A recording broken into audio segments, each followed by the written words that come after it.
It's here for your Mamunia Kwaba, a Bam Melodies Podcast YouTube channel. So, a year Ahmed Swale, a year Anas, the partner na, and Grofoko Boni to a kuno. Grofo Bebre, Atre, or Margin Alpha, or Wone home. Now, what discussion be wa mawa.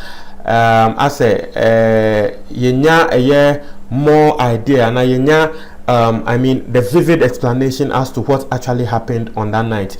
Sisi ayate say, Mbra, Abrantia no, Yeshutu no.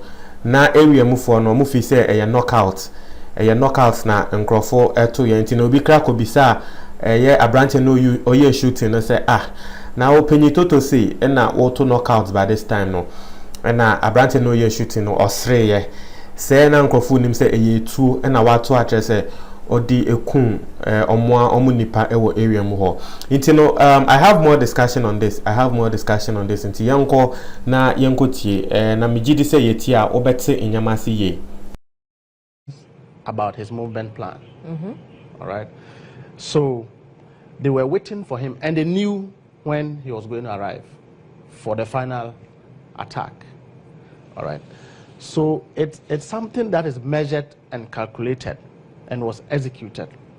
Now, one would say that the fact that we can't have photographs of who the guys were, nobody could identify who they are, and other things makes the investigation itself very complicated. But the easy aspect of it is that where was Ahmed coming from, and who are those he spoke with? But the eyewitnesses, this is only one of them.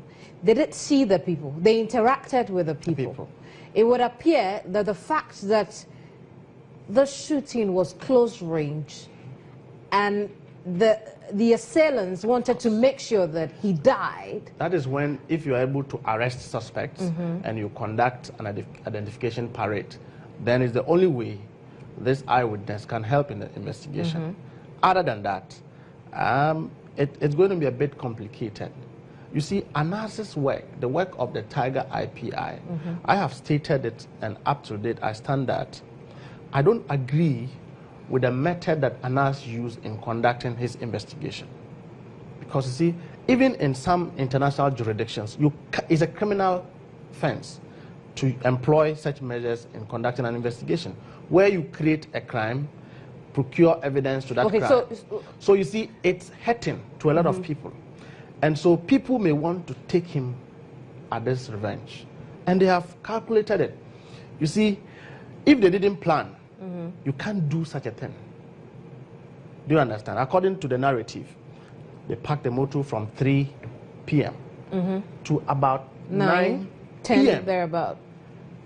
All right? And because it was not something that, there was not a sin for you to even suspect that they were about to commit anything. According to the story, he says, after the shooting, he says, Abao, Bronya Cham na penny to penny we knockout, and he laughed. Okay, so again, for me, the interaction between the assailants and people within the community would appear to say to the rest of us that these people are known to the people within the community.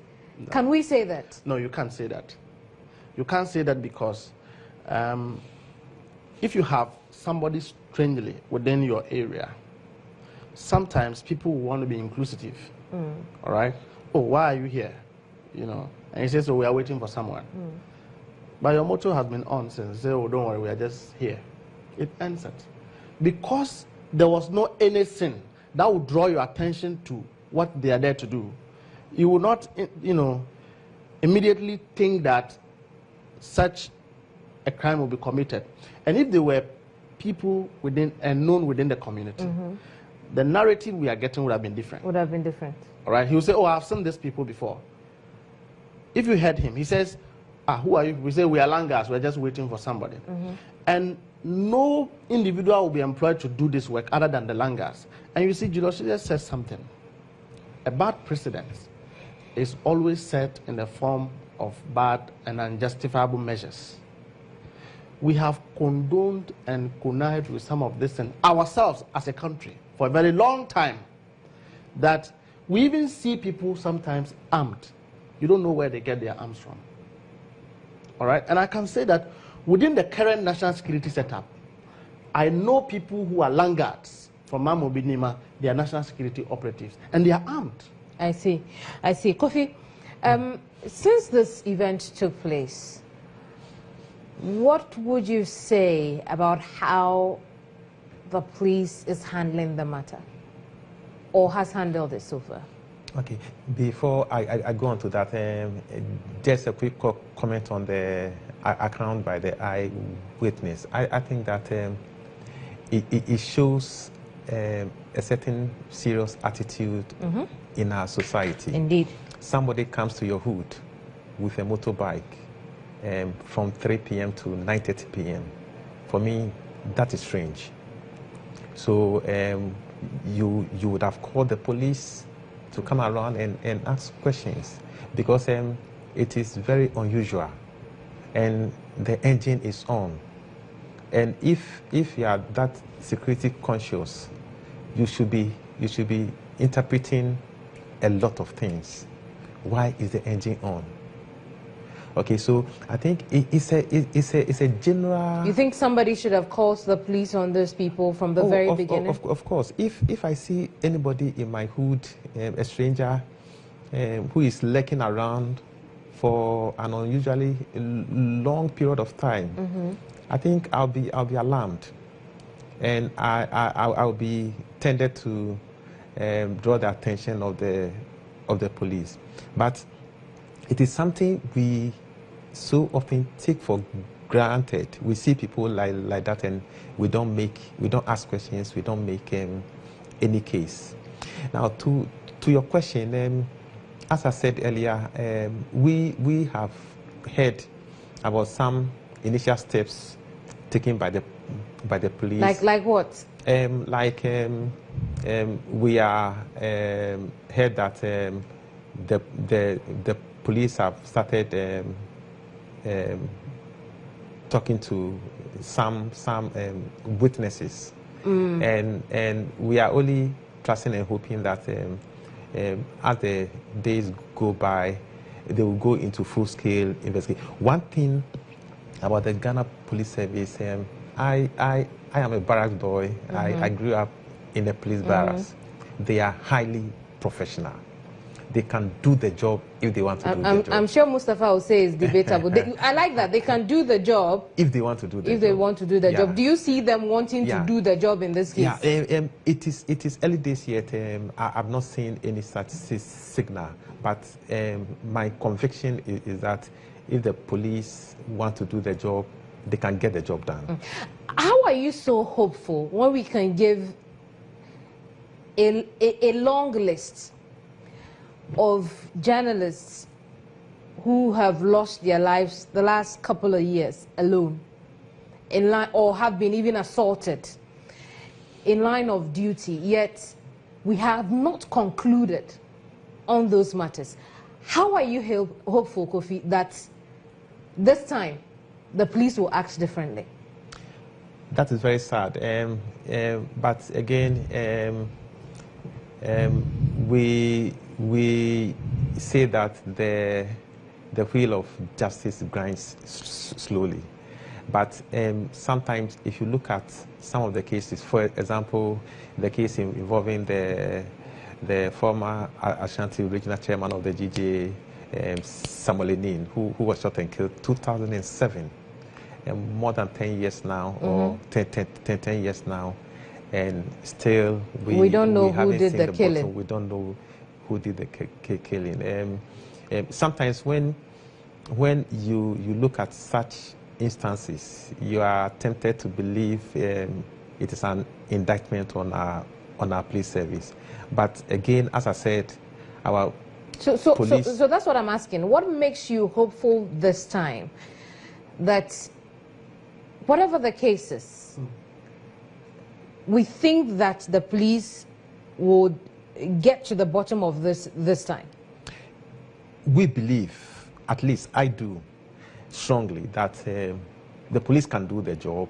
It is also the reason in our press conference we appeal to the president, okay, who is the head of the executive arm of government to take personal interest in this case, so that even if for one reason or the other the police are unwilling to get the job done with the president's interests, they will have to work.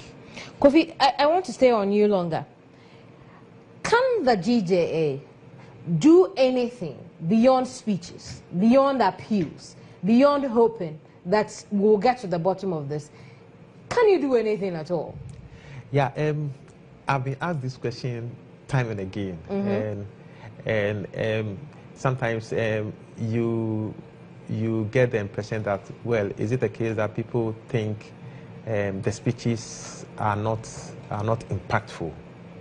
I share a different view. As I said, already we are talking to our international partners, IFJ, and you cannot imagine the impact such interaction can have.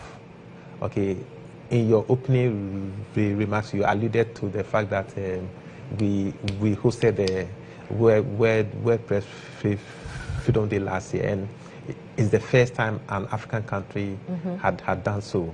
And we are, as we speak, #1 in Africa and 23 in the whole world. Yeah. So some of these things are very impactful. Beyond the speeches, there are so many options available to us, but you need to weigh the options and see how impactful the options may be. For example, I will come back to you and let's look at those options and why you are choosing the appeals over those options, because you have done your weighing. But Mustafa, the police's reaction after the crime was committed. Look, I've heard reports of how eyewitnesses called them in and they allegedly said they did not have a vehicle to come to the neighborhood at that time. We could have saved that life, perhaps, if indeed, you know, what the report suggests it is true. But being a professional in this field of investigation, how do you think the handling of the crime scene, the whole situation has been since the police got involved? I think so far so good. The police have announced that they have taken over the process of investigation. That's the Ghana CID department. My worry is the level of sensation that we are attaching to the issue and the kind of utterances that are coming out to divert attention from the focus of the investigation by not less individuals, but very key and prominent personalities in this country. I have seen this morning, you know, a fume rising between Kennedy Agyapong, who we have always known we've pampered some kind of irresponsibility, and it has become a problem on this country. We think he speaks his mind, but a lot of people take what he says very seriously. But as a country, we've not been able to deal with him with the laws that we have. And we have tolerated it, and it has come this far, where he is already, you know, saying he has some information about some threats, and the fact that Anas made some video. As to whether he did the video or not, I don't know. But Kennedy is saying that Anas made some videos mentioning his name, for which reason today he was moving from one, you know, radio station to another. All of these things divert attention and distorts investigation as to whether Kennedy is involved in this or not. Eventually, he is a suspect. He is an interested party in this case, because I've heard him say that, oh, I have some information, I'm taking a guy to... By the way, why is he taking the guy to the national security? See? But you see, where we have come to, the Ghana Police Service has a precedence of showing less concern to some of these things. And, of course, public confidence have fallen when it comes to the way Ghana Police Service handle their investigations. Like my brother said, Ghana Police Service is very good at its work, but they are also good in concealing facts if they want to. And let me tell you, this is not an ordinary case. It is not limited to just the journalists alone. It is something that has happened. If you watch, just last week, an innocent woman was killed. It's pending. Some time ago, last 2 weeks, a pastor was killed in his church. I'm told that they arrested whoever was involved. But Mustafa, yeah, if the investigations ongoing are as good as you'd want to believe yourself, why haven't we seen the police, for instance, whether or not the conversations in the media are throwing them off gear? We have had names. Why haven't we seen the police take action with these people, invite them, probe them, cross them off your list if need be, or your list of suspects if need be? Why haven't they done that? Why should it take the police such a long time to get to the crime scene when the crime scene is defiled, the crime scene is disturbed? Why? I am not aware whether or not the issue of calling the police and the police not getting there early is true or not. But what I do know is that investigations start based on processes and procedures. First of all, the fact that the media is mentioning names, or people are mentioning names, does not mean that the police should just get up and invite those people. The police will require lead information into whoever they want to invite to lead in the investigation. The police, as at now, has come up to say that they have started investigation into the matter. Anyone that has an information should bring it to the police. The police will peruse any information available to them, and if it concerns any particular individual. But then this is information they don't need to be. You don't need to wait to be brought to. You have heard. Why haven't you acted? No, the police doesn't take steps just like that. Okay. The police have come out to say, look, if you have any information about this murder case, please come and talk to us. They need to peruse whatever information is available, because mind you, if the police invite anybody and say you are a suspect, by the time they even finish the investigation, the suspect himself have suffered. These are criminal issues, and they need to establish your involvement in the crime. So the police just don't get up and invite people. So whoever has an information, ANAS have come out to say utterances by Kennedy Agyapong in the past shows his involvement or his knowledge in this matter. We'll take a look at those utterances and what the family thinks about those utterances when we come back from this break. Before you go. You make the point, don't worry. Sure. We'll be right back. Team.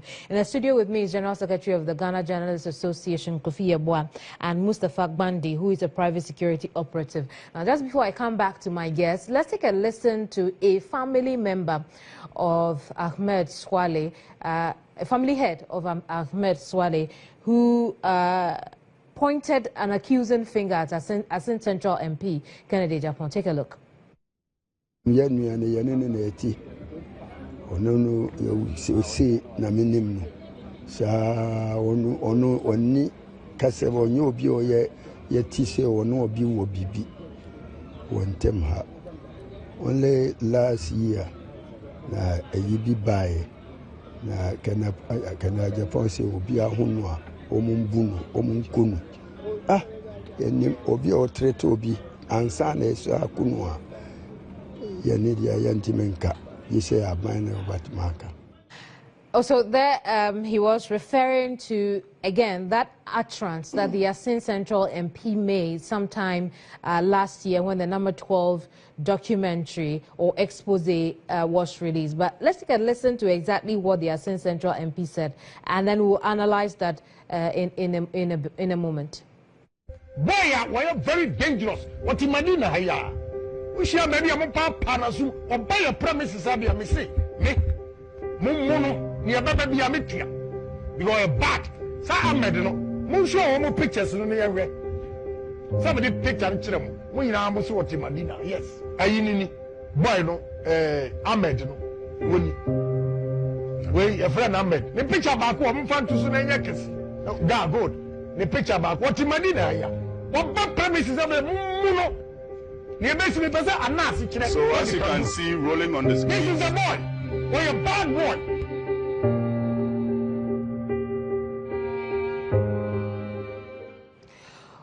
Well, so in that video, he was asking that whoever saw Ahmed anywhere could attack him, and if he made his way to his premises, the Kent City Media premise, he should be beaten emphatically. That's what he said. He emphasized on the beating, and he also asked that his close-up photo be shown so his face can be visible to the people who watched. You can understand why the family member is accusing him of having a role to play in the death of Ahmed. But let me bring this conversation to my people here in the studio.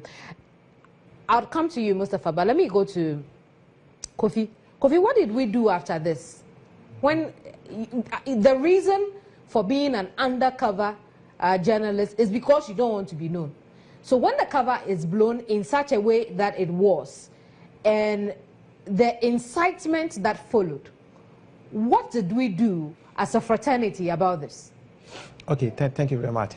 Let me quickly go back to the issue about what the police are doing. I think this is a high-profile case, and people are so much expectant. And as we sit here, we may not know what the police are doing on the ground. So, in my view, what the police may want to do is to have a program where they will brief the media periodically about what developments have taken place. So that it will clear doubts and rumors. Now, to your question, I think when after the premiering of number 12, when there were issues about Anas coming under threat, the GJ had taken steps. Again, we had issued a press statement, and we had even called for a 24-hour police protection for him. And that was because we felt there were positive signals that suggested that his life was under threat. And so that is what we have done. You see, the GJ, we are not a law enforcement organization. We don't have the capacity to conduct investigation, criminal investigation. Otherwise, all the cases that had happened, we would have dealt with them in a matter of time. And so all we can always do is to urge the police, who are equipped and mandated to do that job, to work. So it brings me to my point that at the time this happened, and I don't mean the death, I mean uncovering the undercover journalist. As a fraternity, we let them down by not doing anything to make sure that, whatever repercussions could follow after that may have been minimized, for lack of a better description. We just folded our arms and then waited for whatever could happen. Or Kennedy was too powerful. No, we didn't do that. As I said, we had called on the police to offer Anas. But you didn't speak to the fact that Honorable Ejapong had put the life of this person at risk. No, for us, we thought we didn't have to address any person. We had to address the issue. And the issue, in our view, was that the life of a member of our own was under threat. So let us have